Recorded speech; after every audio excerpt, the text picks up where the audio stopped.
아브라함이 99세 때에 여호와께서 아브라함에게 나타나서 그에게 이르시되 나는 전능한 하나님이라. 너는 내 앞에서 행하여 완전하라.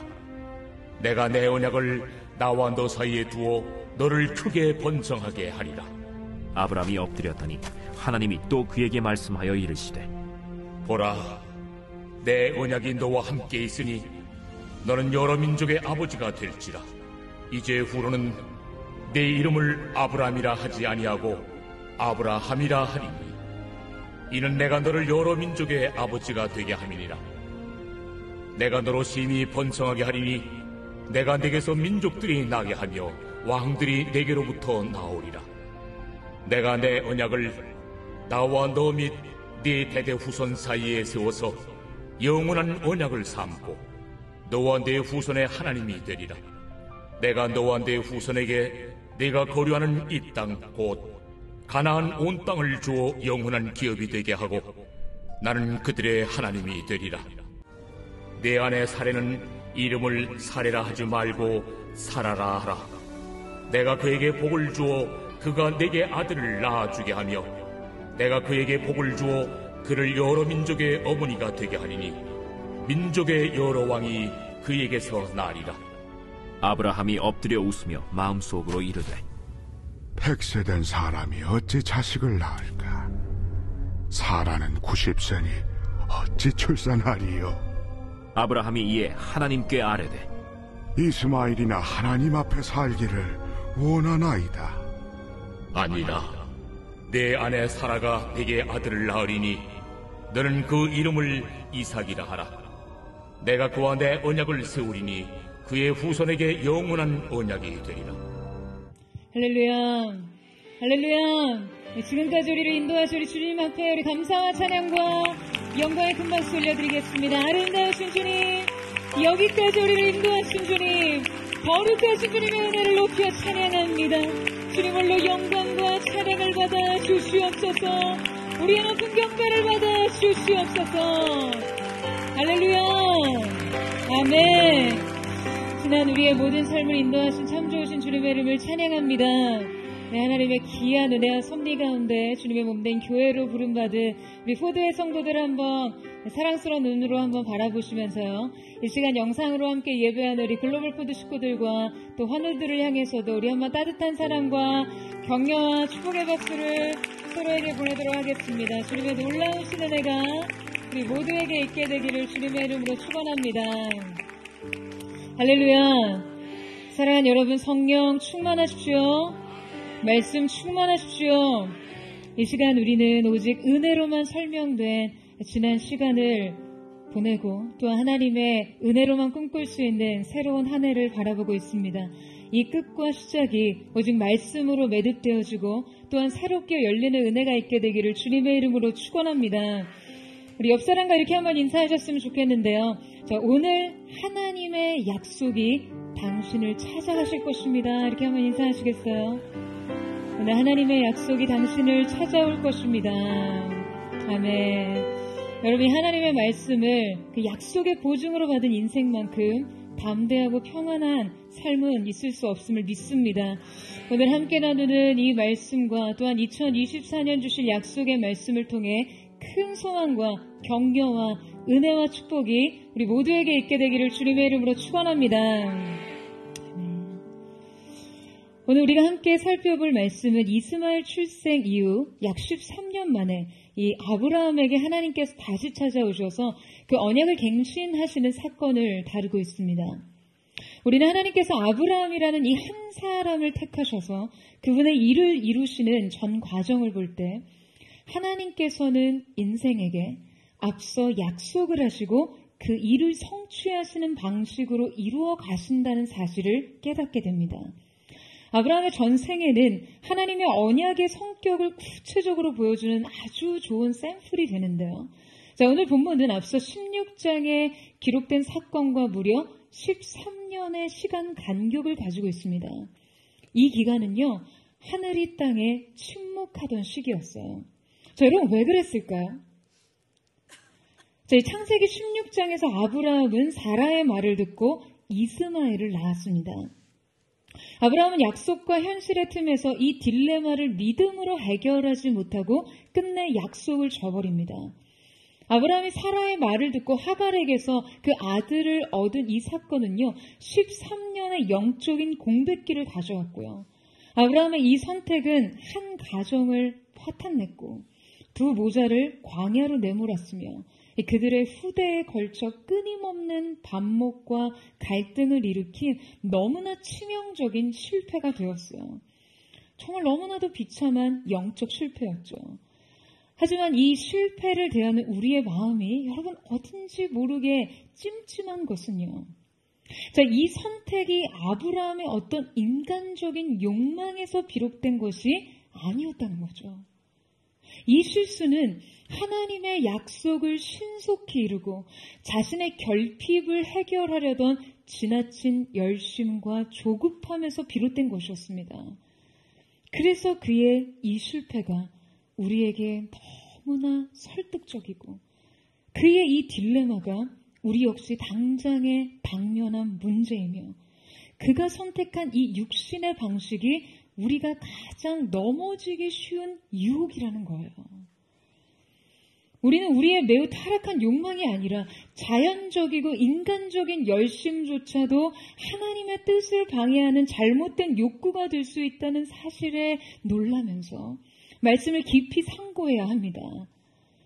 오늘 우리는 말씀을 통해 하나님이 약속을 통해 일하시는 방식과 그 원칙을 살펴보고 이때 우리가 자주 범하는 치명적인 영적인 오류를 함께 다루고자 하는데요. 자, 약속의 원칙 첫 번째는 약속의 성취는 성공 매뉴얼이 아니다. 약속은 하나님의 목적을 이룬다입니다. 여러분, 우리가 하나님의 약속을 대할 때 언제나 가장 먼저 기억해야 할 것은요, 약속은 하나님의 목적을 위해서 존재한다는 거예요. 여러분, 아멘이세요? 우리가 종종 이 큰 방향성을 의식하지 못하기 때문에 영적으로 이탈합니다. 하나님께서는 매우 선명한 목적을 따라 그분의 약속을 우리에게 베푸셨죠. 자, 여러분, 아브라함의 경우는 어떠했습니까? 하나님께서는 인간의 타락 이후 이 죄의 결과에서 인류를 구원하실 구원 계획을 세우셨어요. 아브라함을 통해서 한 민족을 일으키시고 그 민족을 자기 백성으로 삼고자 하셨습니다. 그래서 가장 먼저 한 민족을 이방 나라와 구별된 민족, 거룩한 백성 삼으시기 위해 하나님께서는 아브라함을 온갖 우상으로부터 세속의 한복판으로부터 분리시키시고 이주를 시키십니다. 이 분리와 이주가 바로 약속의 땅으로 이끄신 하나님의 큰 그림 안에서 아주 중요했던 것이죠. 왜냐하면 이 구별된 민족 속에 그분의 아들을 구세주로 보내셔야 했기 때문이에요. 그리고 하나님께서는 그분의 이 구원 계획 속에 그분의 백성의 시조로서 이 아브라함에게 자손을 허락하실 거라는 그 약속을 베푸십니다. 자, 문제는 아브라함의 실수가 바로 이 목적을 제대로 이해하지 못했다는 거예요. 여러분, 우리는요, 하나님의 약속을 대할 때 먼저 그분의 본의를 파악해야 합니다. 우리가 하나님의 참뜻을 이해하지 못할 때 우리는 인생에 종종 잘못된 답을 내립니다. 우리는 너무나 쉽게 인생의 지역적인 문제를 대하느라 약속의 큰 뜻을 망각하고 그냥 삶을 엉망으로 만드는 선택을 하고요. 혹은 우리가 이 목적을 제대로 이해하지 못한 채로 잘못된 열심을 개입시키면서 오히려 그분의 일을 망치기도 합니다.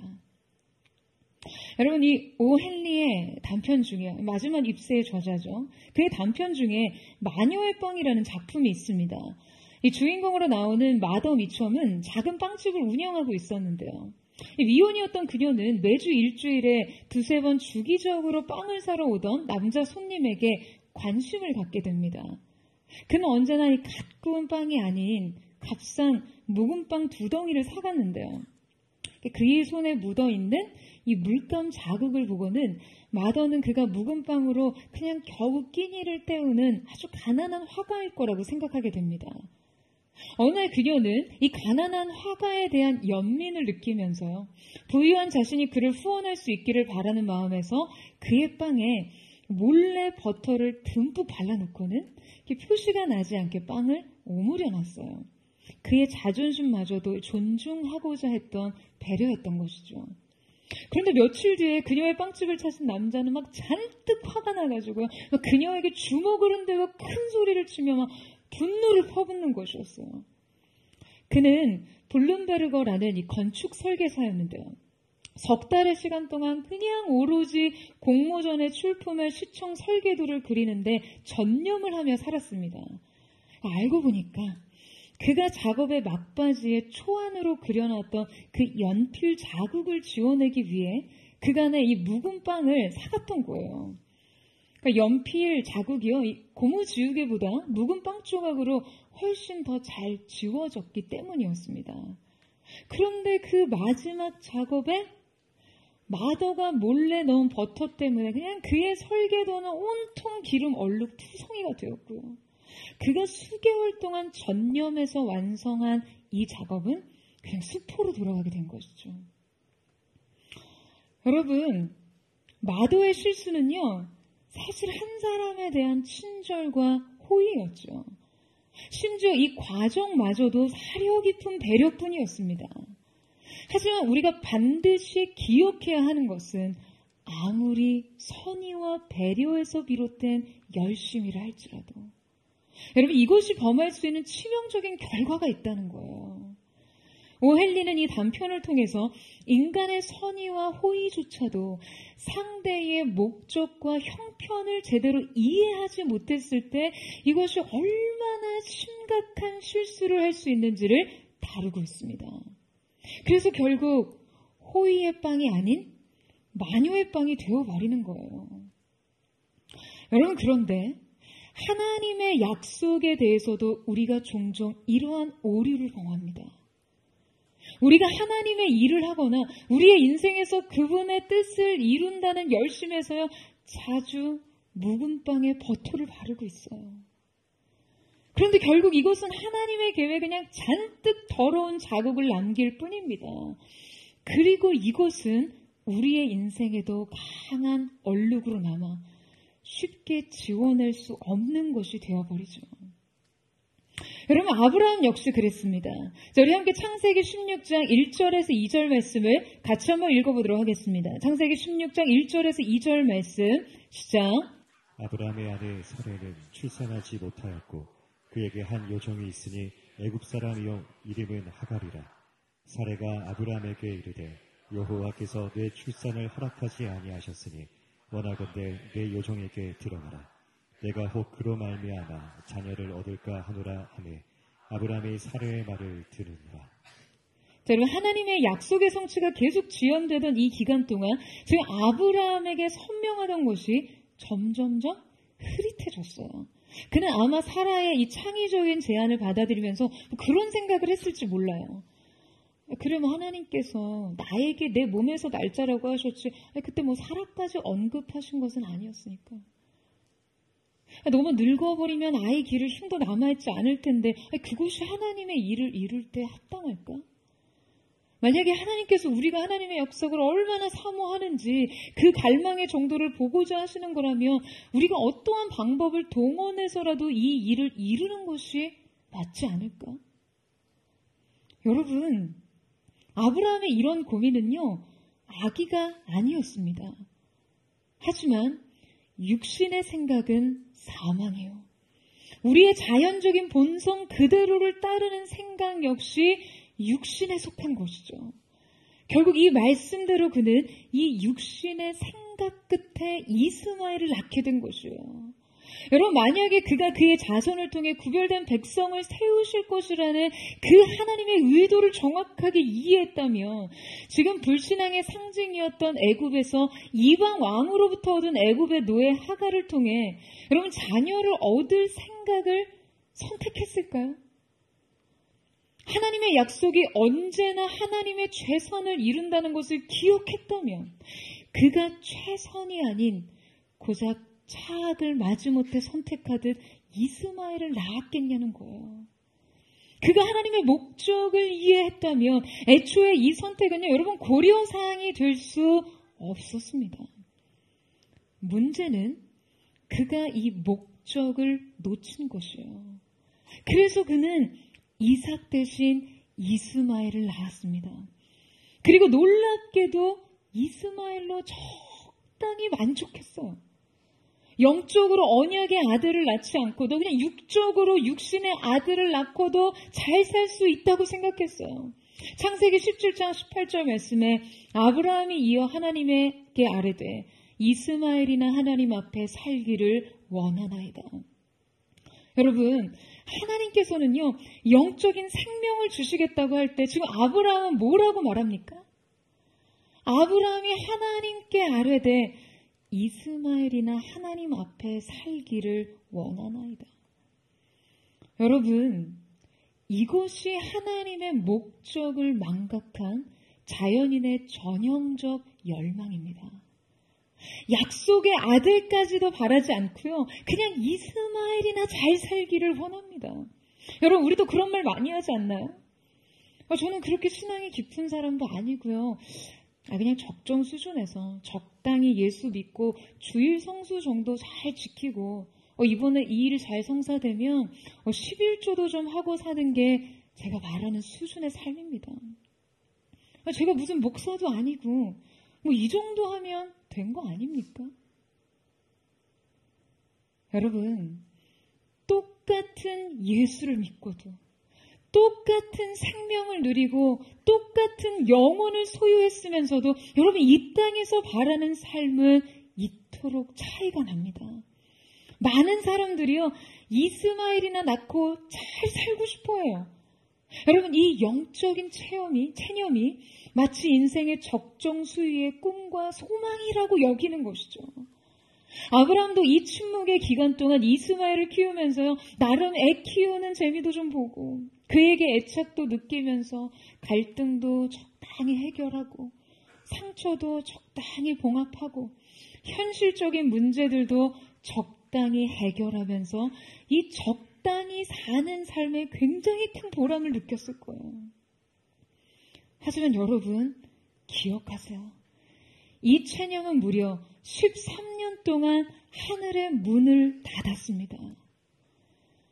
하늘은 그에게 침묵했고 찾아가지 않으셨고 개입하지 않으셨고 간섭하지 않으셨어요. 여러분, 이게 과연 삶입니까? 이게 사는 겁니까? 여러분, 정확히 이것은요, 살아도 진정 사는 것이 아닙니다. 하지만 아브라함에게 이 13년의 침묵과 침체의 원인을 묻는다면 여러분, 아마 그는 조금 억울한 듯이 눈물까지 지으며 이렇게 말할지 모를 거예요. 나는 그저 일이 잘 되게 하려던 것뿐이었어요. 약속의 성취를 도우려던 것뿐이었어요. 여러분, 어떠세요? 너무나 이해될 만하지만 너무나 안타까운 인생이 되어버렸어요. 여러분, 우리는 아브라함의 뼈아픈 실패를 통해 우리의 그 아무런 악이 없는 해결책마저도 때로 하나님의 약속의 방해꾼이 될 수 있다는 사실을 기억해야만 합니다. 여러분, 아멘이세요? 여러분, 우리는요, 결코 이스마엘을 낳는 인생이 되어서는 안 됩니다. 할렐루야. 그렇다면 우리가 하나님의 목적과 본심을 언제나 잊지 않고 기억하기 위해서는 무엇을 해야 할까요? 여러분이 상대의 숨겨진 의도를 파악하기 위해서는 무엇을 해야 합니까? 상대의 목적을 이해하기 위해서는 무엇을 해야 되죠? 관심의 초점이 상대에게 맞춰져 있어야 합니다. 여러분, 아브라함은요, 약속을 통해 그분의 일을 이루어 가시는 하나님을 결코 수단화하지 않고 그분께 관심을 두어야 했어요. 그리고 무엇보다 그분께 물어야 했습니다.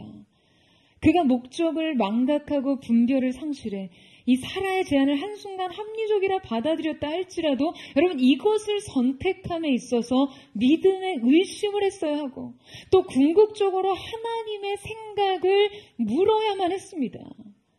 여러분, 만약에요, 아브라함이 주님께 그분의 뜻을 한 번만 물어봤다면 하나님께서는 분명 응답하셨을 거예요. 아니, 이스마엘이 아니라 이삭에게서 나는 자야 아브라함의 씨라고 불릴 것이다 라고 분명하고 구체적으로 말씀하실 거란 말이죠. 하지만 우리가 성경이 명시하시는 것을 확언할 수는 없지만 아마 이 전 과정에서 아브라함은요, 사라의 제안을 그냥 선한 의지와 노력으로 포장하고 합리화하며 이 일을 하나님께 묻지 않고 또 듣지 않고 수행했을 거예요. 여러분, 우리 역시 이러한 오류를 범해서는 안 됩니다. 하나님의 일은 하나님의 목적을 위해 이루어지게 되어 있어요. 여러분, 이 사실을 믿으십니까? 여러분, 우리는 그분의 약속을 인생의 어떠한 성공 매뉴얼로 삼으면서 그냥 그분의 목적은 안중에도 없이 나의 성공과 나의 성취의 수단으로 여겨서는 안 됩니다. 우리가 하나님의 약속을 인생의 문제 해결과 성취라는 피상적인 접근으로, 그러한 관점으로 접근해서는 안 된다는 것이에요. 만약 우리가 여러분 이 목적을 바르게 인식하지 못한다면 우리가 인생의 다양한 영역, 먹고 사는 일, 꿈을 이루는 일, 학업, 관계, 진로, 직업적인 선택이 있어. 또 재정의 영역과 그 인생의 수많은 목표 설정과 성취의 영역 전반에서 잘못된 신앙을 적용하게 됩니다.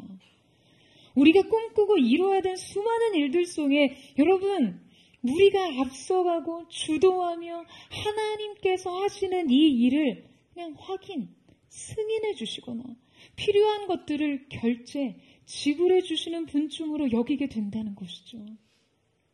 그리고 우리는 때때로 그분의 최종 승인이 떨어지지 않아 그냥 그분으로부터 지불되지 않은 인생 청구서를 받게 될 때 하나님을 향해 화를 내고 그분에 대한 실망과 좌절을 논하게 된다는 것이에요. 여러분, 약속은 하나님의 목적을 따라 성취됩니다. 그리고 이 목적을 이해해야 이삭을 갖습니다. 이 약속의 원칙을 여러분 언제나 여러분의 심중에 기억하는 은혜가 있게 되기를 주님의 이름으로 축원합니다. 여러분의 인생 축복과 형통을 위한 수단이 아닌 하나님의 목적과 그분의 뜻을 위해 주어지는 약속에 아멘 하시는 믿음이 있게 되기를 주님의 이름으로 축원합니다. 함께 살펴볼 약속의 원칙 두 번째는 약속은 하나님의 때에 이루어진다. 하지만 기다림은 낭비가 아니다 입니다. 자, 창세기 21장 1절에서 2절 말씀을 우리 같이 한번 읽어보도록 하겠습니다. 시작. 여호와께서 말씀하신 대로 사라를 돌보셨고 여호와께서 말씀하신 대로 사라에게 행하셨으므로 사라가 임신하고 하나님이 말씀하신 시기가 되어 노년에 아브라함에게 아들을 낳으니. 자, 여러분, 하나님의 약속이 아브라함의 인생 가운데 성취된 것은요, 아브라함이 하나님의 말씀에 순종해서 갈 바를 알지 못한 채 우르를 떠난 지 약 25년이 되던 해였습니다. 역사학자들과 고고학자들에 의하면 당시 갈대아 우르는 메소포타미아 문명의 발생지로 이 문명의 요람이라고 칭하던 곳이었어요. 그러니까 막 번화하고 화려한 도시 생활을 누리던 그가 하나님의 말씀을 따라 그냥 졸지에 유목 생활을 시작하고요. 이 불확실한 운명에 자기 인생을 던진 지 25년이나 흘렀던 것이죠. 그런데 하나님께서 그에게 약속의 청사진을 보여주신 이후로 25년간 그 성취를 고대하며 기다려야 했습니다. 여러분, 언제나 문제는요, 이 길고 긴 기다림이에요. 정말이죠. 어느 누가 인생에서 이 기다림을 환영할 수가 있겠어요. 그런데 여러분, 우리의 영혼을 위해 진짜로 필요한 변화는 이 기다림에 대한 관점의 변화입니다. 여러분, 우리가 약속의 성취를 위해 기다려야 하는 시간은요, 단지 아무것도 하지 않는 시간이 아니에요. 아무것도 하지 않는 무력한 시간이 아닙니다. 이 시간은 사실 비약적인 성장을 이루는 시기예요. 하지만 우리는 이 영적 성장에 대해서 굉장히 큰 오해를 가지고 있습니다. 그러니까 우리가 생각하는 성장이란 언제나 효율성과 연결되어 있기 때문이죠. 효율성은 당연히 속도와 연결이 되고요. 이것이 세상이 우리에게 가르쳐준 방식이에요. 여러분, 세상이 우리의 시선을 사로잡고 우리의 마음을 매혹시키고 우리의 욕망을 설득하는 데 걸리는 시간이 여러분 몇 분이죠? 몇 분도 아니에요. 단 30초입니다. 여러분, 세상이요, 우리 욕망을 포획하는데 단 30초가 걸립니다. 광고가 다 30초들이죠. 세상은 우리에게요, 이 30초 안에 결정을 서두르라고 해요. 세상의 매뉴얼은 30초 안에 우리를 행동하게 하지 못하면 실패합니다. 우리의 감각은요, 이제 이 30초 광고에 길들여져 있어요. 그러니 우리가 이 세계 속에서 그냥 아무런 비판의식 없이 그저 길들여져서 살아가면서 여러분, 우리의 영적인 성장에 대해서도 얼마나 많이 이 방식을 적용하며 살겠어요. 그러한 우리에게 기다림은 언제나 하나님의 무능력과 무관심의 상징이고 우리의 실패와 실망의 근본적인 원인이고 믿음의 잔인한 시험대예요. 하지만 여러분, 하나님께서 애초에 계획하신 언약의 성취까지 25년이란 시간이 본래 그냥 무력하고 무기력한 기다림이었을까요? 과연 이 지연된 축복이 하나님 편에서도 그러하냐라는 것이죠. 여러분, 하나님 편에서 이 시간은 철저히 약속의 사람으로서 준비되는 시간입니다.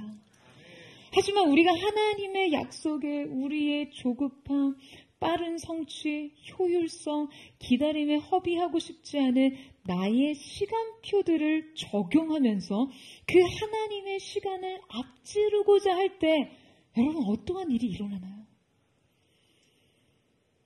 여러분, 애초에 사라가 하갈에게서 자식을 취하려고 했을 때 여러분, 그녀가 기대했던 것은요, 그냥 가장 손실 없이 계보를 이을 자녀를 취하는 것이었겠죠. 오랜 기다림이라는 희망 고문 없이 그냥 빠르게 결과를 손에 줄 수 있는 거죠. 여러분, 당시 문화에서는요, 자녀를 낳지 못한 여인이 종을 후처로 삼아서 아이를 낳고 나면 그 아이를 본처의 후생으로 간주할 수 있었습니다. 그러니까 여종의 아들을 양자로 삼아서 상속자로 삼는 것이죠. 그러니까 아마 사라 또한 지금 이 하갈에게서 아들을 취하려던 의도도 이런 것이었을 거예요.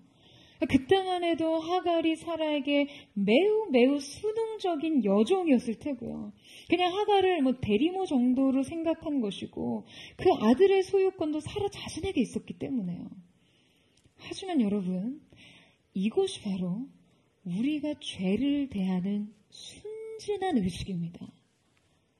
여러분, 죄는요, 우리가 한번 우리 자신을 내어주고 나면 죄에게 권세를 주게 됩니다.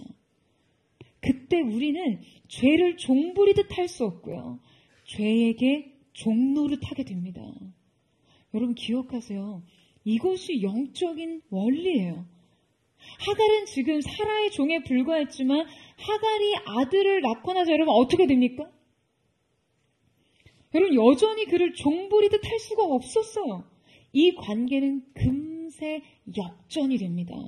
자, 함께 창세기 16장 4절에서 5절 말씀을 같이 한번 읽어보도록 하겠습니다. 시작. 아브라함이 하갈과 동침하였더니 하갈이 임신하되 그가 자기의 임신함을 알고 그의 여주인을 멸시한지라. 사레가 아브라함에게 이르되 내가 받는 모육은 당신이 받아야 옳도다. 내가 나의 여종을 당신의 품에 두었거늘 그가 자기의 임신함을 알고 나를 멸시하니 당신과 나 사이에 여호와께서 판단하시기를 원하노라. 자, 여러분, 하갈이 사라를 멸시했다는 이 표현의 히브리 단어는요, 미미한, 하찮은, 불명예스러운 그런 의미입니다. 그러니까 당시 문화권에서 아이를 낳지 못하는 불임 여성에 대해 이런 셈을 했거든요. 그런데 지금 이 셈을 누가 누구에게 합니까? 누가 누구에게 해요? 하갈이 사라에게 합니다. 그를 멸시하고 모욕해요. 여러분, 원래 하갈이 사라에게 좀 이랬습니까? 아니요. 그가 사라에게 매우 순하고 굉장히 겸손했기 때문에 애초에 사라가 이러한 방법을 고안하고 이러한 제안을 할 수 있었겠죠. 하지만 이것은 어디까지나 주인과 여종의 관계에서 성립하는 거죠. 사라가 하갈에게 자녀를 낳게 하고서도 이 관계가 성립하느냐는 거예요. 이것이 여종과 하갈과 주인 사라에게 일어난 관계의 역전인 것이죠.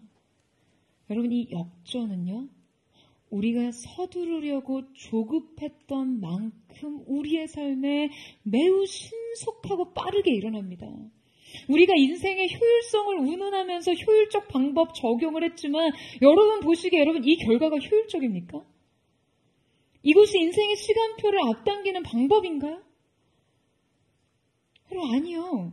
이것은 효율적인 것이 아니라 그냥 인생을 엉망진창으로 만든 거예요. 이것은 시간을 앞당긴 것이 아니라 천천히 간다고 불평하던 것 때문에 그냥 아예 시간을 거꾸로 돌려버린 거예요. 여러분, 기억하세요. 바로 이러한 상황이 우리가 약속의 자녀를 기다리지 못하고 타협점을 찾고자 할 때 벌어지는 일들이라는 것을요. 우리가 약속을 이루기 위해 하나님의 속도를 앞지를 때 이 결과는 바로 이 종과 주인의 역전을 만들어낸다는 것을 기억하시기를 축원합니다. 우리가 이 시간표를 그냥 우리 스스로 적으려고 할 때 오히려 인생이 거꾸로 가는 일이 초래된다는 것을 여러분 기억하셔야 돼요. 사랑하는 여러분, 하나님의 일은 하나님의 때에 이루어집니다. 여러분, 이 사실을 믿으세요? 그리고 우리는 결코 그 시간을 앞지르거나 앞당길 수 없어요. 이때 우리가 할 기다림은요, 이 시간의 낭비가 아니라 최고의 효율입니다. 저는 저와 여러분이 믿음의 인내로 하나님께서 예비하신 인생의 최선의 시간에 이르기를 주님의 이름으로 축원합니다. 그 하나님의 때가 이르기까지 오직 여러분 안에 믿음의 기다림을 여러분이 할 수 있는 가장 믿음의 최선으로 받아들이는 여러분 되시기를 축원합니다. 약속의 원칙 세 번째는 약속은 하나님의 방법대로 이루어진다. 나는 내가 할 일만 하면 된다. 입니다. 여러분, 하나님께서는요, 하나님의 일하심을 기다리지 못하고 이 육신적인 방법을 동원해 약속을 이루고자 했던 아브라함에게 오랫동안 침묵하시죠. 하지만 이 13년의 침묵을 깨고 다시 그에게 나타나신 주님께서 그에게 주권적인 은혜를 베푸십니다. 우리 함께 17장 1절에서 2절 말씀을 같이 한번 읽도록 하겠습니다. 시작. 아브라함이 99세 때 여호와께서 아브라함에게 나타나서 그에게 이르시되 나는 전능한 하나님이라. 너는 내 앞에서 행하여 완전하라. 내가 내 언약을 나와 너 사이에 두어 너를 크게 번성하게 하리라 하시니. 여러분, 오랜 침묵 끝에 하나님의 임재 앞에 아브라함은 엎드립니다. 그죠? 엎드려요. 은혜에 압도된 것이죠. 이때 주님은 자신을 그 앞에 계시하시면서 이 약속의 성취 앞에서 주님이 하실 일과 그가 해야 할 일을 명확하게 정리시켜 주십니다. 자, 이후 1절에서 4절까지 7번에 걸쳐서 하나님께서는요, I will로 시작하는 약속의 말씀을 구체적으로 계시하시는데요. 하나님의 매우 강력한 주권적인 의지를 드러내고 강조하고 있는 것이죠.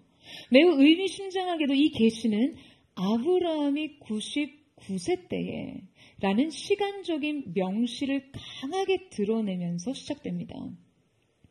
여러분, 과연 이 시점은 그의 인생에 어떠한 의미가 있는 것일까요? 그가 처음 하나님의 약속을 받았던 창세기 12장과 훗날 이 약속이 실제 실현된 21장 사이는요, 긴 시간의 간격이 있습니다. 자, 이때 그들 사이엔 어떤 일이 있었을까요? 성경은 아브라함의 몸이 죽은 것 같았으며 사라의 태 역시 그러했다라고 기록합니다. 자연적인 것에 종말이 일어난 것이죠. 그들의 본성적인 것에 생명을 잃어갔어요. 사랑하는 여러분, 이 시간이 필요했던 거예요. 죄인들은 자신의 잃어버린 상태를 깨닫기 전까지 결코 구주 되신 주님을 필요로 하지 않습니다. 여러분, 여러분의 삶을 돌아보셔도 그렇지 않습니까? 우리는 스스로 죽음을 자각하기 전까지, 연약함을 직면하기 전까지 생명을 구하지 않아요. 우리가 여전히 자연적으로, 육체적으로, 정신적으로, 도덕적으로, 종교적으로 너무 잘 먹고 잘 살 때, 그 자리에 우리 주님의 구원은 끼어들 틈이 없습니다. 그래서 이때 영적으로는 죽어요. 아브라함이 그랬잖아요. 그는 여전히 생명 아닌 것을 붙잡고 살았습니다. 약속의 자손이 아닌 육신의 자손의 희망을 걸었어요. 여러분, 하지만 우리는 결코 이스마엘을 낳고 그를 개선하고 개량해서 약속의 계보를 이을 수 없습니다. 여러분, 우리는 새 생명을 낳아야 합니다. 여러분, 아멘이세요? 약속의 계보는요, 약속의 자녀를 통해 이어갈 수 있는 것이에요.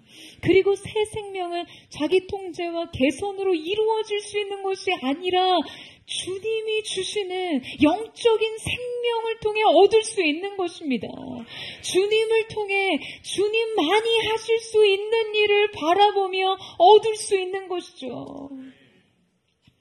여러분, 많은 사람들이 이때 이 영혼의 기다림과 무력한 훈련을요, 인생의 허비라고, 인생의 낭비라고 생각할지 모르지만, 우리가 그 권능의 하나님의 손 아래서 이 훈련을 하는 동안 하나님께서는 우리 안에 이때만이 갖출 수 있는 능력과 성품을 키워내십니다.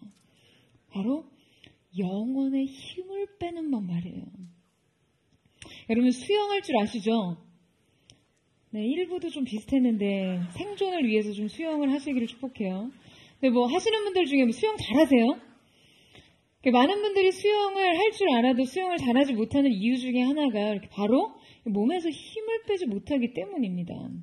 수영이 어느 정도 수준까지는 영법을 배우고 이렇게 몸의 동작을 익히고 나면 할 수 있게 되지만, 그런데 그렇다고 해서 잘하게 되는 것은 아니에요. 왜냐하면 수영은요, 반드시 몸에 힘을 빼야 할 수 있는 운동이거든요. 무력에서 부력이 생깁니다. 동작을 배운다고 해도 몸에 힘을 빼지 못하면 잘하지 못해요. 그러니까 사실 수영뿐만 아니라 대부분의 많은 운동의 원리가 그렇습니다. 제가 최근에 수영 강사분이 올린 영상을 보게 됐는데요. 그 강의 내용이 꽤 흥미로워서 그 채널에 들어가서 여러 편을 시청하게 됐어요. 수영의 원리가 굉장히 우리의 영적인 생활과 그 원리와 꽤 비슷하다는 인상을 받았거든요. 근데 그 강사분이 하는 말이, 수영을 가르치면서 제일 많이 하게 되는 말이 힘 빼라는 말이라는 거예요. 그런데 이게 힘을 빼본 사람은 수영에서 이 힘을 뺀다는 게 뭔지 아는데, 힘을 뺄 줄 모르는 사람한테는 이 말이 그렇게 어렵다는 거죠. 힘을 빼기 위해서도 힘을 주는 게 본능이라는 거예요. 근데 많은 사람들이 수영을 할 때 몸이 힘이 들어가는 이유는 두 가지라고 합니다. 첫 번째는 가라앉지 않기 위해서. 사람들이 물에 막 가라앉을까봐 본능적으로 몸에 힘을 주면서 동작을 이제 강화하는데요. 문제는 몸에 힘을 주는 것이 근본적으로는 물 아래로 더 가라앉게 만든다는 거죠. 두 번째는 앞으로 빨리 나아가기 위해서 몸에 힘이 들어간다고 해요. 많은 사람들이 속도를 더 높이기 위해서 앞으로 본능적으로 팔을 뻗어가면서 몸에 힘이 들어가기 시작합니다. 여러분, 가라앉지 않기 위해서, 앞으로 더 빨리 나가기 위해서 몸에 힘이 들어가는 이 부정 사례가요, 꼭 우리가 사는 방식이랑 닮아 있다는 생각 들지 않으세요? 우리는 도태되거나 침잠하지 않기 위해서, 혹은 빨리 성장하고 성취하기 위해서 몸을 휘저으며 사는데, 문제는 어느 수준 이상이 될 때는 여러분, 그것이 결국 우리를 더 물속으로 가라앉게 만든다는 거예요. 그것이 어떠한 경지에 이르게 하거나 더 높은 단계의 무언가를 할 수 없게 만든다는 것이죠. 그러면서 이 강사분이 문제를 해결하기 위해서 동일하게 두 가지 훈련 방식을 제시하신대요. 가장 먼저 이 몸에 힘을 빼기 위해서는 실제 몸에 힘이 하나도 남아있지 않은 상태로 만들면 된다라고 이야기를 합니다. 잔인한 방법이지만 수영장 이쪽에서 저쪽을 한 50번 오가게 하는데요. 문제는 절대로 그 사이에 쉬지 못하게 한다고 해요. 자, 그럼 여러분, 그럼 어떻게 하겠어요? 그냥 저절로 힘이 빠지는 거예요. 그래서 그냥 어쩔 수 없는 환경 가운데 그냥 몸에 힘이 빠지고 나면 물속에서 그 몸에 힘을 뺀다는 게 어떤 느낌인지를 터득하게 된다고 해요. 두 번째는요, 영법을 유지하되 제자리 훈련을 한다고 합니다. 자, 이게 무슨 말이냐 하면 수영을 하되 제자리에서 러닝머신을 하는 느낌으로 동작을 하게 되면 이 몸의 경직이 굉장히 많이 풀리게 되는데요. 이때 느낌은 속도와 어떤 전진을 그냥 아예 내려놓고 그저 물 안에서 몸을 이용하는 연습을 하는 것이라고 합니다. 신기한 것은요, 그땐 의식적으로 제자리 수영을 하면서 굳이 자신이 앞으로 나아가지 않으려고 하지만 그냥 자동적으로 앞으로 나아가게 된다는 거예요. 더 놀라운 것은 빠르게 앞으로 가려고 했을 때보다 더 빠른 속도로 앞으로 나아간다고 해요. 의식적인 제자리 훈련이 몸에 힘을 빼면서 더 높은 속도를 낸다는 거죠. 그렇다면 여러분, 지금 수영에서 몸에 힘을 빼는 이 지점의 훈련이요, 과연 침체 혹은 퇴보입니까? 아니요. 이것은 정확히 수영의 기술적인 면에서 가파른 성장입니다. 그러니까 이 지점을 넘어서지 못해서 많은 사람들이 수영을 잘하지 못하는 거거든요. 이것은 도약이고 터득이고 비약적인 성장이에요. 다만 그 성장의 내용이 무력함을 요구한다는 거죠. 힘을 안 쓰는 게 관건이기 때문이에요. 여러분, 하나님께서도 우리의 영혼이 진정한 성장과 완성에 이르게 하시기 위해 적절한 훈련을 하시는데요. 때로는 여러분 힘이 빠질 수밖에 없는 상황에 여러분을 두시기도 하고요. 인생이 아무리 열심을 다해도 제자리 걸음인 것 같은 삶의 현실을 지날 때도 있어요. 바로 우리가 이토록 침잠하지 않기 위해, 빠르게 앞서가기 위해 그냥 영혼을 고되게 휘저어가며 지나친 열심과 과도한 노력으로 하나님을 앞지르고 하나님을 이끌고 하나님을 재촉하며 때론 실망하고 토라지고 화내고 충고하고 윽박지르고 결국 하나님의 계획과 약속을 부정하고 뒤돌아서고 내동댕이 치는 것을 지켜보시면서 그럼에도 여전히 우리를 포기하지 않으시고 훈련을 하고 계신 거예요. 여러분, 하나님께서는 오늘 아브라함에게 당신이 계시하신 약속은 반드시 하나님 자신이 하나님 방법으로 이루실 것이라고 선언하십니다. 여러분, 아멘이세요? 그런데 그러면요, 여러분, 우리는 한편으로 혼란에 빠져요. 대체 그러는 동안 그러면 우리는 뭘 해야 하냐는 거예요. 아니, 힘 빼고 수영하는 원리를 우리의 삶에 적용하면 대체 어떻게 해야 하는 건가? 열심히 하되 열심히 안 하는 척하면서 열심히 해야 하는 건가? 쉬지 말고 기도해야 하는데 그럼 이때 쉬는 느낌으로 동시에 안 쉬면서 하지만 쉬지 않고 기도를 해야 하는 건가?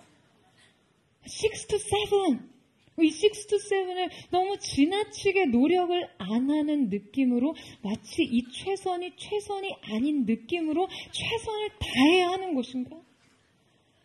여러분, 이것은요, 흡사 젖먹던 힘까지 쥐어짜는 걸 최대한 근육을 이완시키고 긴장을 풀어서 힘을 들이지 않고 하지만 동시에 쥐어짜라는 거죠. 쉽게 하라는 말이 제일 어려운 것처럼 신앙생활이요, 너무나 어려워요. 여러분, 오늘 하나님께서는 약속의 성취를 위해 하나님께서 하실 일과 아브라함이 할 일을 명확하게 구분 지으셨습니다. 힘을 빼되 우리가 어떻게 무엇을 해야 하는지요. 바로 오늘 본문 1절에 나와요. 다시 한번 1절 말씀 읽어보시겠어요? 시작. 아브라함이 99세 때 여호와께서 아브라함에게 나타나서 그에게 이르시되 나는 전능한 하나님이라 너는 내 앞에서 행하여 완전하라. 자, 여러분, 주님은 먼저 주님 자신을 소개하십니다. 나는 전능한 하나님이라. 엘샤다이. 나는 하나님이다. 특별히 모든 능력과 권세를 지닌 하나님이다. 그러니까 이 이름은요, 너무나 압도적이고 영원하시고 전능하시고 신실하시고 선하시고 주관자 되신 주님을 표현하고 있습니다. 주님은 하나님 자신을 그렇게 표현하신 이후에 아브라함에게 명령하세요. 너는 내 앞에서 걸으라. 여러분, 오늘 말씀에는 너는 내 앞에서 행하여 라고 번역되어 있는데 원문을 보게 되면 실제 내 앞에서 걸으라는 말입니다. 그런데 오늘 표현에서는 특별히 이 전치사가 강조되어 있어요.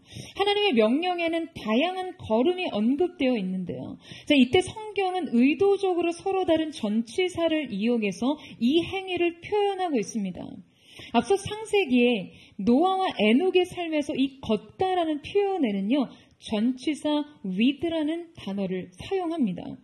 그가 하나님과 함께 걸었다고 증언하는 것이죠. 이것은 하나님과의 교제와 친교를 강조합니다.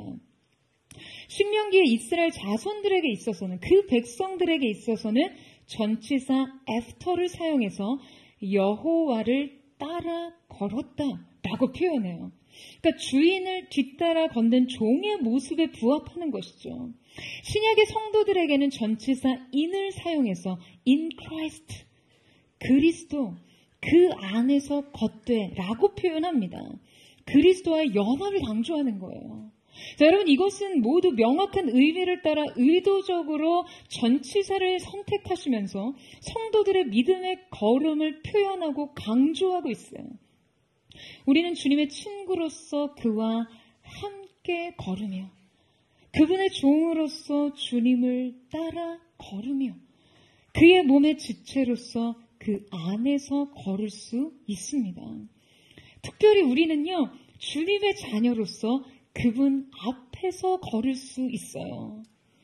여러분, 오늘 말씀의 이 명령엔 바로 walk before me, before, 내 앞에서라는 전치사가 쓰여 있는데요. 이때 이 앞에서라는 표현은요, 아버지 앞에서 뛰어가는 그 아이를 암시하는 표현입니다. 성경학자들은 이것이 아버지가 뒤에 있으므로 자신의 완전한 안전을 의식한 걸음이라고 설명합니다. 여러분이 아버지가 뒤따라올 때 이 어린 아이들이 어떻게 걷죠? 여러분, 이때 아이들은요, 넘어짐을 두려워하지 않습니다. 만약 아이가 자신의 넘어짐을 계산하고 의식하면서 걷느라 굉장히 주춤하고 소심하다면요, 지금 이 아이의 걷는 능력에 문제가 있는 것이 아니라 그 아이의 심리적인 데에 문제가 있는 거예요. 보통 어린 아이들은 자신이 바닥에 내동댕이 쳐지거나 패대기 쳐지거나 머리라도 깨지고 무릎이라도 까질 상황을 크게 두려워하거나 의식하거나 예측하지 않습니다. 그냥 가요. 왜냐하면 그때 아버지의 강한 두 팔이 자신을 지탱해 줄 것이기 때문이에요. 그 아버지가 내 뒤를 따르고 있기 때문에요. 아버지는 이때 아이 뒤를 따라오면서 아이가 넘어질 때 그 아이를 거침없이 들어 올릴 만큼의 거리 안에서 팔을 뻗고 있습니다. 여러분, 이것이 바로 아버지 앞에서 걷는 것이에요. 주님 앞에 걷는다는 것은요, 바로 이런 것입니다. 내가 넘어질 때, 내가 내동댕이 쳐질 때, 나를 거침없이 들어 올릴 그 주님의 전능하신 팔에 의지해서 걷는 것이요. 이 완전한 안전을 의식하면서 걷는 것이에요. 여러분, 저는 사랑하는 포도의 성도들의 믿음의 걸음이 바로 이러하기를 주님의 이름으로 축원합니다. 여러분 배후에서 여러분을 향해 전능하신 두 팔을 뻗으신 아버지의 안전한 팔을 의식한 채로 믿음의 걸음을 걷는 것이죠. 그럼 여러분, 걷는다는 것은 어떤 의미일까요? 여러분, 이 걸으라는 말은요, 아마도 아브라함이 지금 유목민적인 생활을 하고 있기 때문에 이 여행자로서의 삶에 적용된 말입니다. 그런데 이 말의 실제 의미는 계속하다, 지속하다라는 말과 비슷해요. 걸음의 의미에는요, 지속 가능한 행위라는 뜻이 포함되어 있어요. 그러니까 하나님 앞에서 반복해서 꾸준히 하는 것이요. 여러분, 우리의 믿음의 행위는 어느 한 번에 완성되고 완결되는 것이 아니기 때문이에요. 여러분, 믿음은 계속해서 지속되는 것입니다. 여러분, 우리의 믿음에는요, 지속성이 전제되어 있어요. 하나님 앞에서 내 삶을 지속하는 것, 믿음으로. 이때 이 워크와 비포는 히브리어 표현에 동시에 관련하여 무엇에게 향하여라는 말도 포함되어 있는데요. 이 모든 걸음이 하나님과 관계되어 있어야 한다는 거예요. 그런데 바로 이 하나님의 명령 속에 굉장히 부담스러운 말이 등장합니다. 여러분, 뭡니까? 바로 너는 완전하라. 이때 이 완전하라는 말은 제물에 사용되는 완벽한, 온전한, 고결한, 손상이 없는 이라는 의미인데요. 그러니까 우리가 신앙생활을 하면서 굉장히 크게 혼란을 겪고 부담을 갖게 되는 게 이 완전함을 이루는 거예요. 이 완전함을 위해 과도한 열심과 종교적인 행위와 집착에 가까운 율법적인 삶을 유지하는 것이죠. 그런데 여러분, 우리가 반드시 알아야 할 부분이 이 완전함의 비밀입니다. 이때의 너는 완전하라라는 말에는요, 히브리어로 그리고에 해당하는 접속사가 쓰여져 있는데요. 이 접속사는 어떤 행위를 할 때 지금 그에 상응하는 결과가 자연스럽게 도출된다는 의미의 접속사예요. 그러니까 이때의 완전함은 어떤 독립적인 행위로서가 아니라 앞선 행위로 인해 자연스럽게 도출되는 결과라는 것이죠. 종합해보면 여러분, 우리가 매일 꾸준히 반복적으로 아버지 되시는 주님을 의식하면서 그분이 베푸시는 안전을 누리면서 그분의 전능의 팔에 의지하면서 주님과 관련된 주님을 향한 한 걸음 한 걸음을 걸으며 그렇게 하다 보면 우리가 완전해진다는 거예요. 여러분, 아멘이세요? 우리가 하나님 앞에서 걷는 이 믿음의 삶을 지속할 때 우리는 완전하고 흠없고 고결하고 손상 없는 온전한 존재가 되는 것입니다.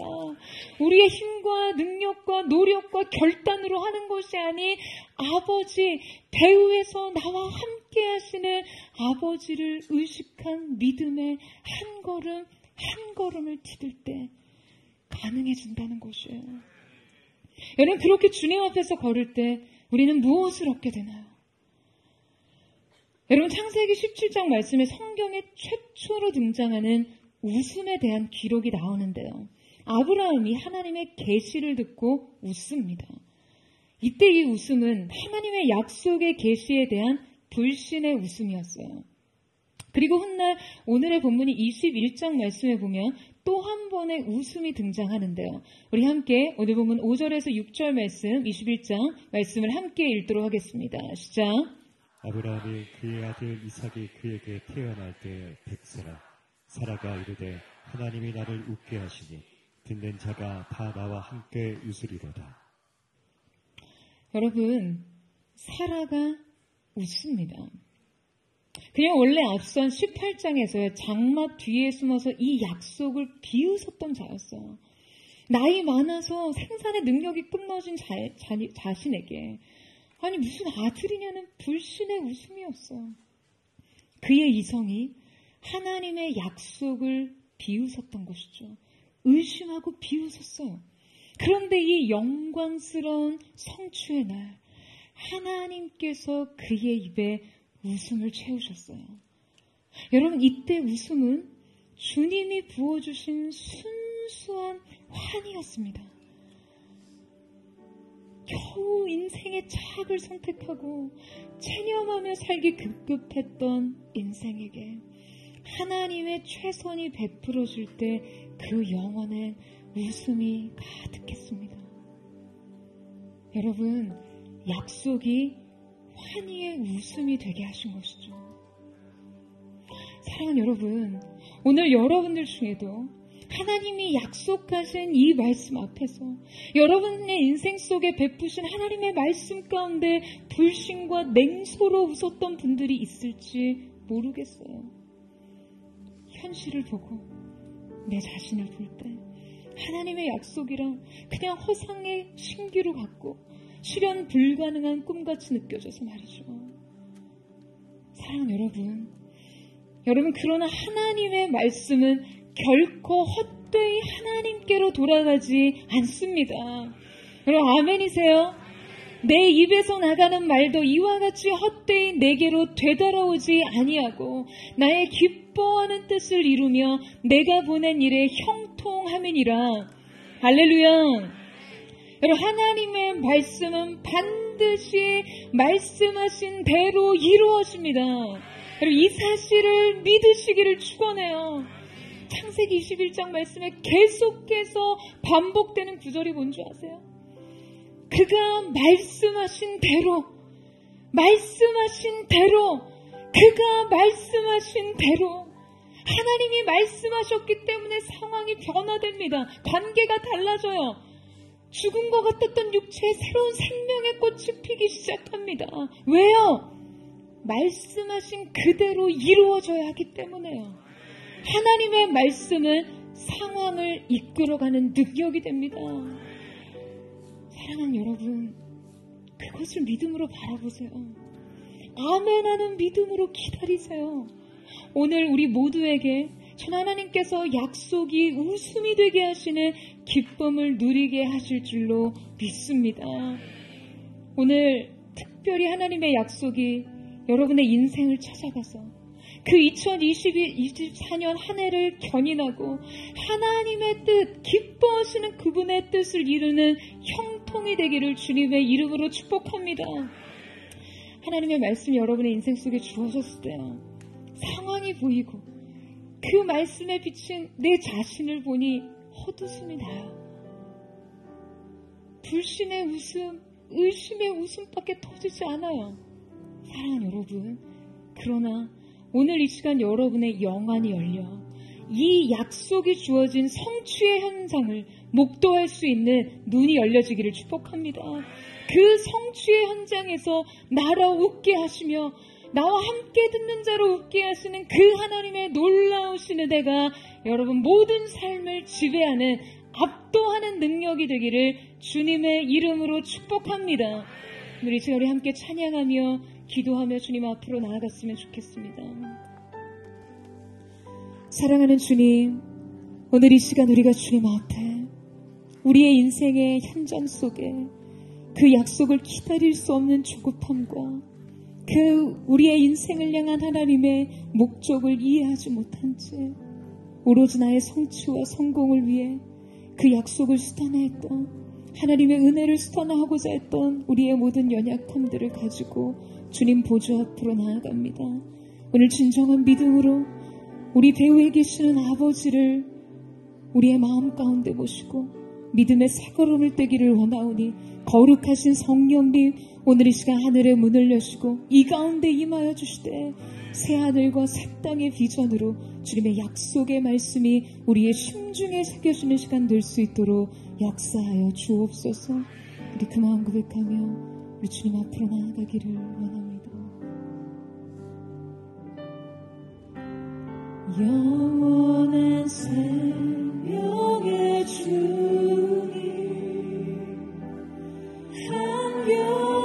한결같이 날 보시네.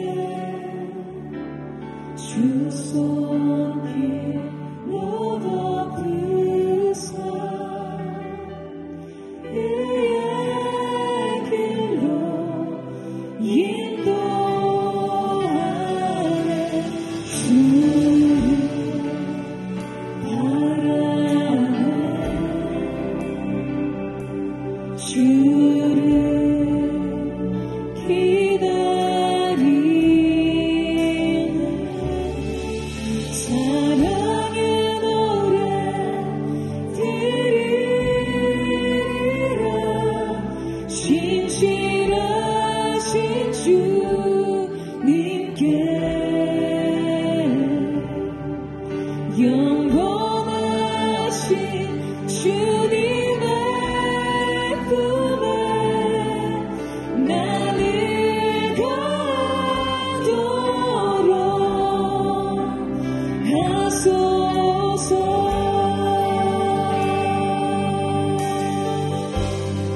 영원한 생명의 주님, 영원한 생명의 주님, 한결같이 한결같이 날 보시네. 주 손길 걷듯사 내의 길로 인도하는 주님 바라네. 주를 기다리네. 사랑의 노래 들리라. 신실하신 주님께 영원하신 주님의 품에 나를 가로라.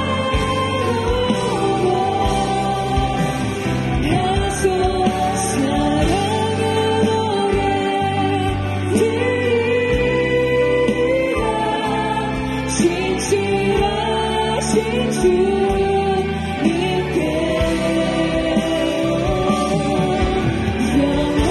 영원하신 주님의 품에 나를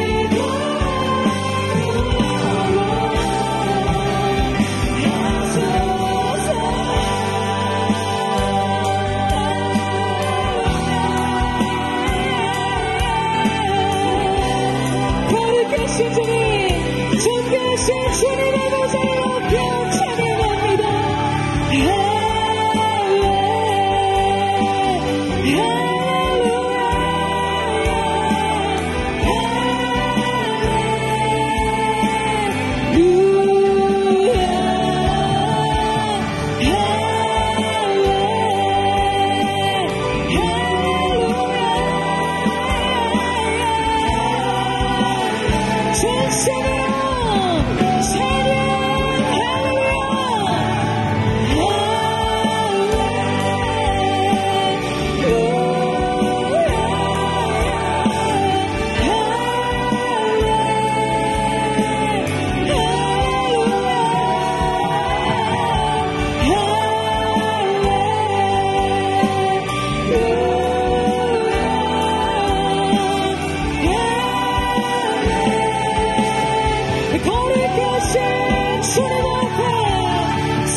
사랑하는 주님, 오늘 이 시간 우리의 전 존재가 주님 앞에 다시 한번 우리의 존재론을 교정하는 시간이 되기를 원합니다.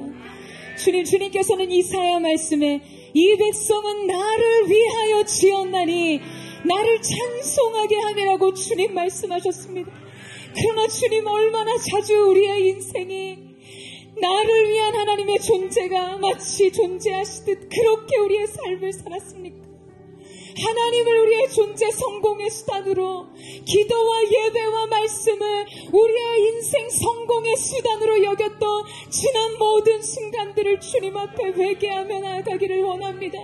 사랑하는 주님, 우리에게 주신 하나님의 약속도 우리의 인생에 주신 비전과 꿈과 소망도 주님 당신의 영광을 위함임을 이 시간 우리가 고백할 수 있기를 원합니다. 우리의 중심으로부터 오늘 이 고백이 주 앞에 드려지게 하여 주시옵소서. 버드 처치 가운데 이 순전한 존재론이 다시 한번 재정립되게 하여 주시옵소서. 이 목적으로부터 주님이 주신 약속을 이해하는 눈이 열려지게 하시고 믿음으로 하나님의 시간과 하나님의 방법과 하나님의 뜻을 바라볼 수 있도록 역사하여 주시옵소서. 우리가 원하는 것은 오직 하나님 당신뿐입니다. 주님만이 우리의 소망이 되십니다.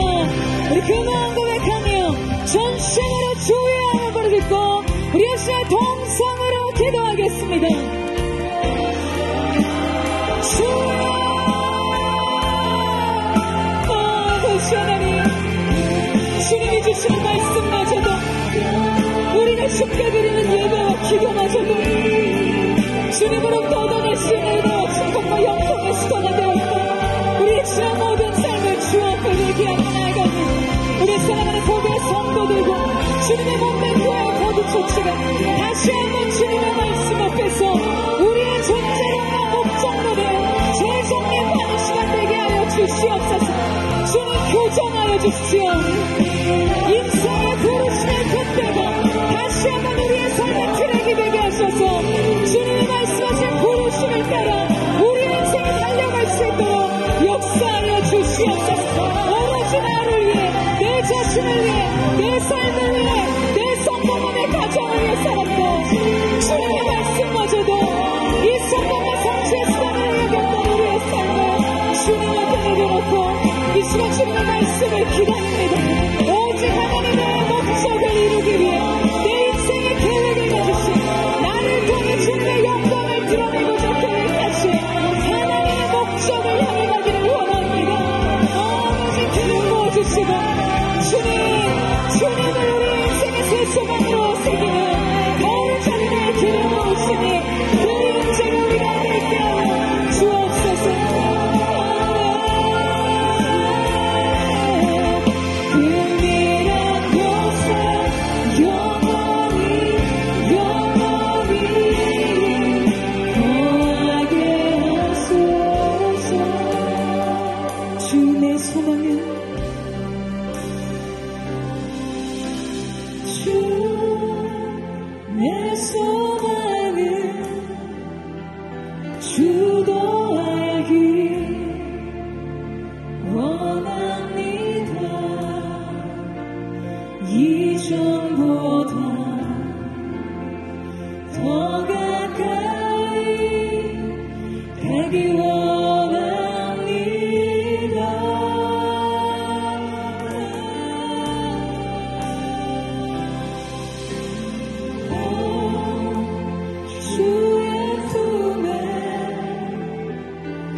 영원히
주님, 사랑하는 주님, 오늘 주님께서 우리 가운데 보이셨습니다. 하나님의 말씀은 헛되이 하나님에게로 돌아가지 않으며 주님 당신이 보내시는 일을 이루며 기뻐하시는 뜻을 완성함으로 그 보낸 일의 형통을 이룬다고 말씀하셨습니다. 그러나 주님, 얼마나 우리가 우리의 현실 속에 의심과 불신으로 그 말씀을 비웃었습니까?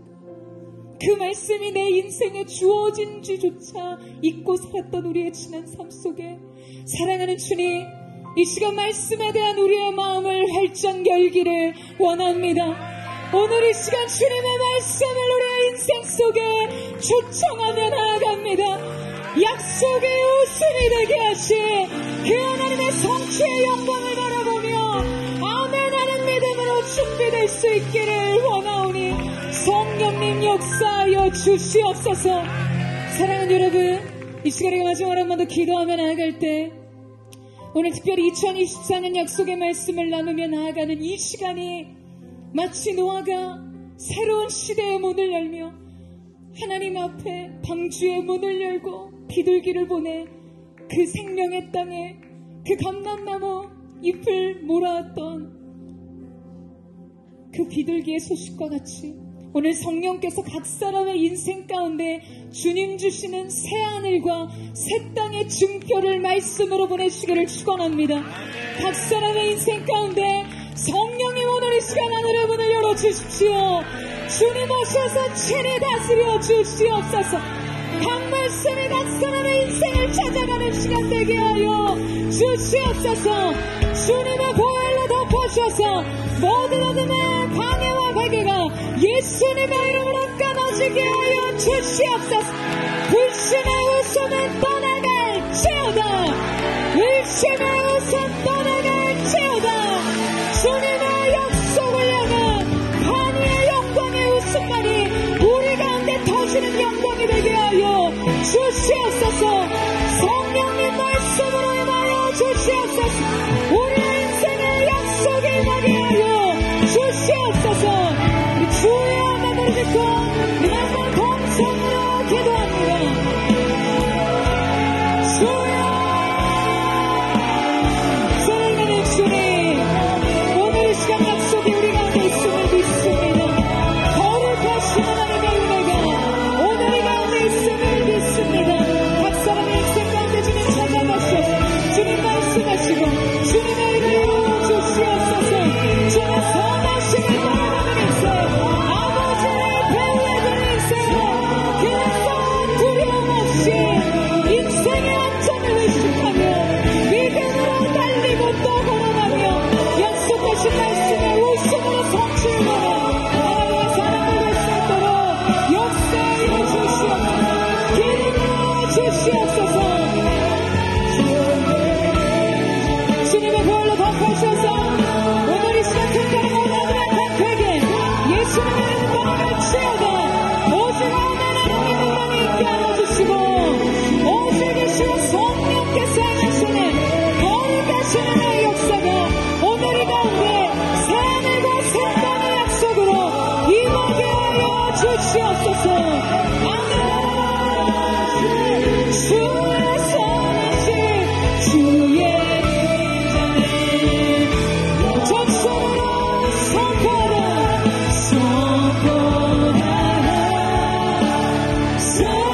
선하신 주의 인자는 영원하리라. 선포하라. 선하신 주의